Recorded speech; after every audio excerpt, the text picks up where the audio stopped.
Cyber सुरक्षा या YouTube चॅनलवरती आपल्या सर्वांचं मी पुन्हा स्वागत करतो.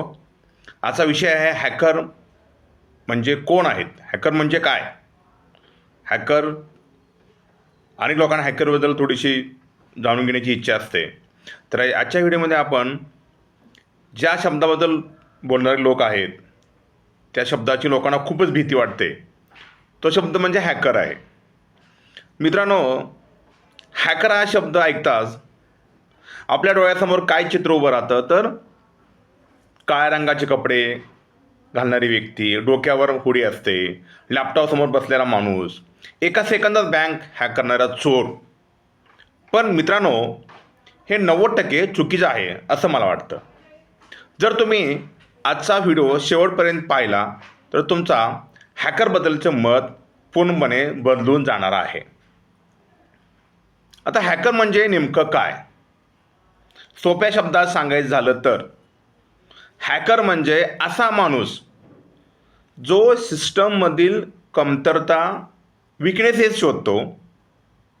आता लक्षात ठेवा की कमतरता शोधणं म्हणजे गुन्हा नाही, तर त्या कमतरतेचा गैरवापर करणे म्हणजे गुन्हा आहे.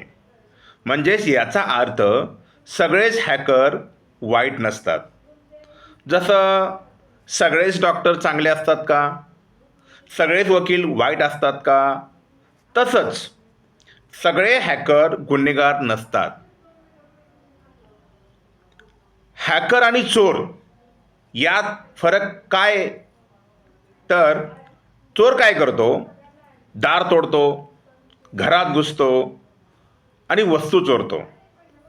आणि हॅकर काय करतो? तर पासवर्ड गेस करतो, लिंक पाठवून तुम्हाला फसवतो, ओ टी पी तुमच्याकडून मिळवतो.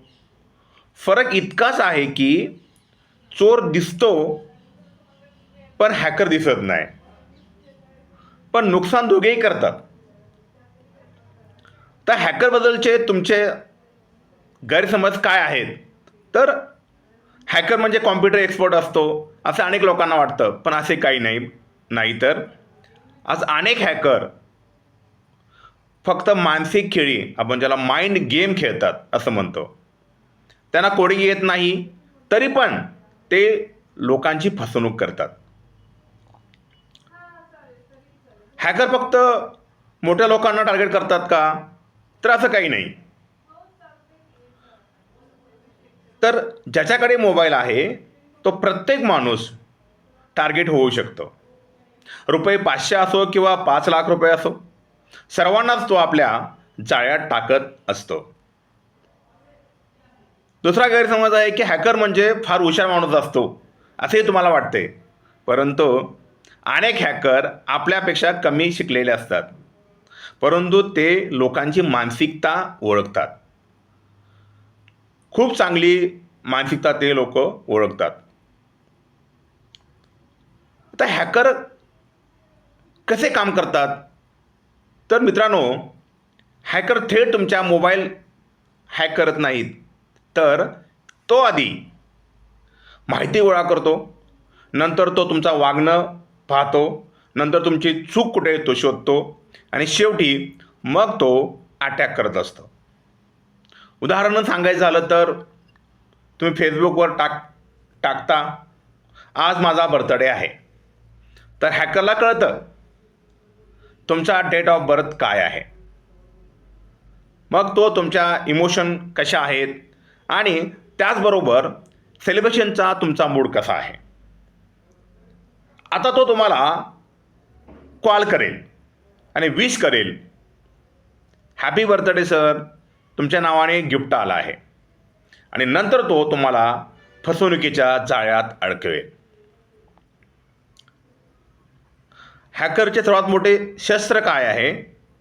तर तुमचं मन आहे, तुमची सायकॉलॉजी आहे.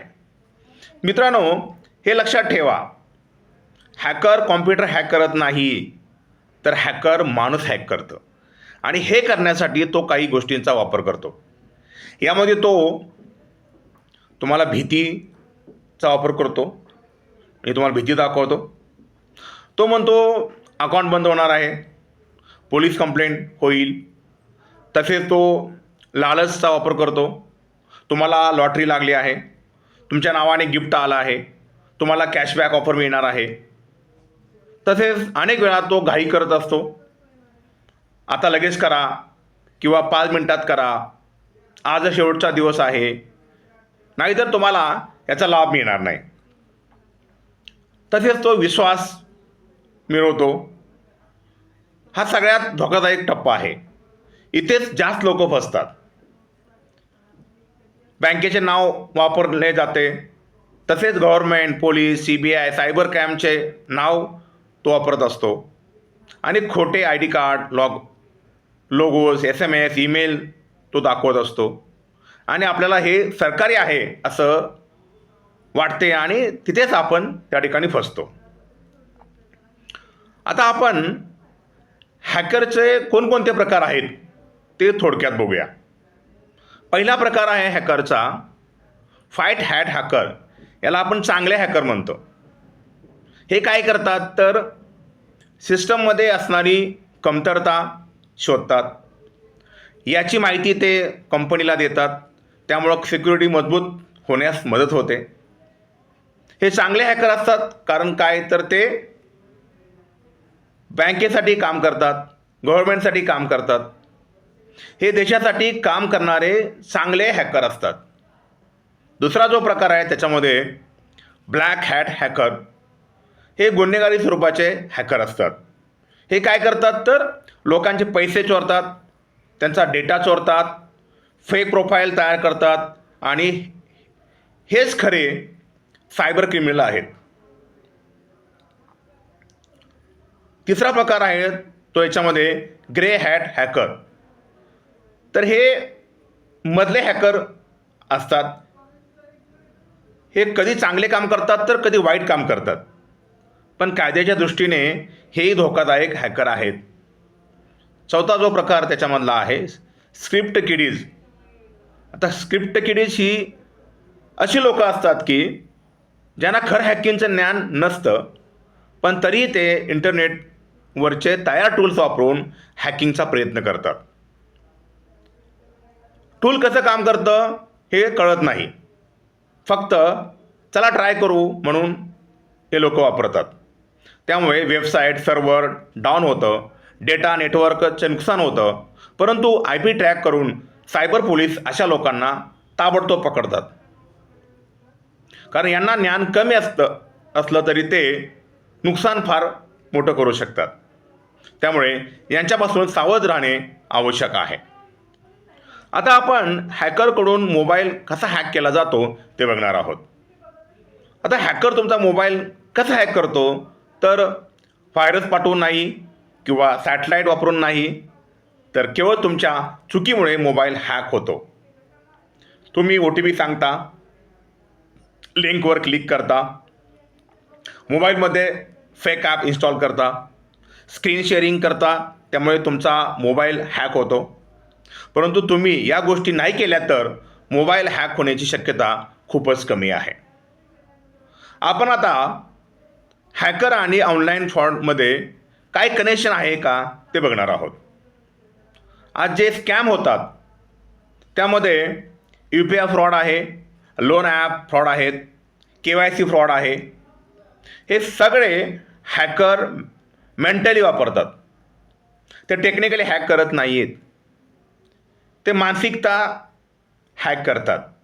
म्हणजेच काय तर ते तुमचा विश्वास जिंकतात, लालच दाखवतात, तुमच्यामध्ये घाई निर्माण करतात आणि तुमच्याकडून चुका करून घेतात. यालाच आपण सोशल इंजिनिअरिंग असे म्हणतो. आता सोशल इंजिनिअरिंग म्हणजे काय तर सोशल इंजिनिअरिंग म्हणजे लोकांच्या भावना वापरून त्यांच्याकडून माहिती काढून घेणे होय. उदाहरण जर द्यायचं झालं तर मी बँकेतून बोलतोय, मी पोलीस आहे, यांचा आवाज आणि शब्दात विश्वास असतो आणि आपण यामुळेच फसतो. यामध्ये कोण कोण बळी पडतो तर सिनियर सिटीजन, जे वयोवृद्ध लोक आहेत ते, नवीन स्मार्टफोन युजर ज्यांनी आता नवीनच स्मार्टफोन घेतला आहे ते युजर्स, जास्त विश्वास ठेवणारे लोक आहेत ते, घाई करणारे लोक आहेत ते. पण खरं सांगायचं झालं तर कोणी याला बळी पडू शकतो. सर्वात महत्त्वाचं म्हणजे आपण हॅकरपासून कसं वाचायचं ते आता आपण बघूया. मी तुम्हाला काही नियम सांगणार आहे आणि हे नियम रूल तुम्ही पाळले तर नक्की ऑनलाईन सुरक्षित राहणार आहे. पहिला रूल आहे OTPचा रूल. OTP म्हणजे काय तर तुमची सही आहे असं समजा आणि तो कोणालाही तुम्ही देऊ नका.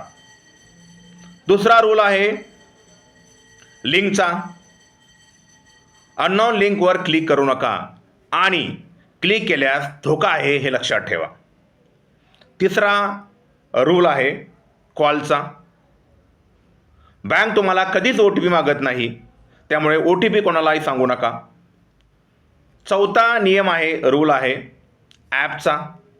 गरज नसलेली ॲप इन्स्टॉल करू नका आणि इन्स्टॉल केली असतील तर ती काढून टाका. पाचवा रूल माइंडचा आहे. कोणत्याही व्यवहारात घाई झाली की विचार बंद होतात आणि भीती वाटली की चूक होते. त्यामुळं घाई किंवा भीती वाटली तर लगेच थांबा, शांत राहा. तुमच्या सोबत होणारा स्कॅम नक्की टळेल. मित्रांनो, हॅकर काय जादूगार नसतो, तर तो तुमचं अज्ञान वापरतो, तुमचा विश्वास वापरतो, तुम्हाला विचार करायला वेळ देत नाही. तुमच्याकडे हे ज्ञान असेल तर हॅकर काहीच करू शकणार नाही. म्हणजे तुम्ही अवेअर असणं इथे खूप गरजेचं आहे. शेवटी आपण आजच्या व्हिडिओचा सारांश जर बघितला तर मित्रांनो, आज आपण काय शिकलो तर हॅकर म्हणजे कोण. सगळे हॅकर वाईट नसतात. हॅकर माणूस हॅक करतो, ना की सिस्टम. सोशल इंजिनिअरिंग काय आहे, हॅकरपासून कसं वाचायचं. मी जे काही सांगितले ते केवळ ऐकण्यासाठी नाही, तर याचा वापर करून तुम्ही सुरक्षित राहू शकता.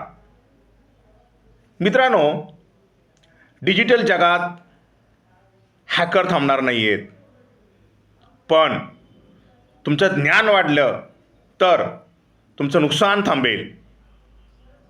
त्यामुळे हा व्हिडिओ तुमचे आईवडील, तुमचे मित्र, विद्यार्थी सगळ्यांनी पाहिला पाहिजे.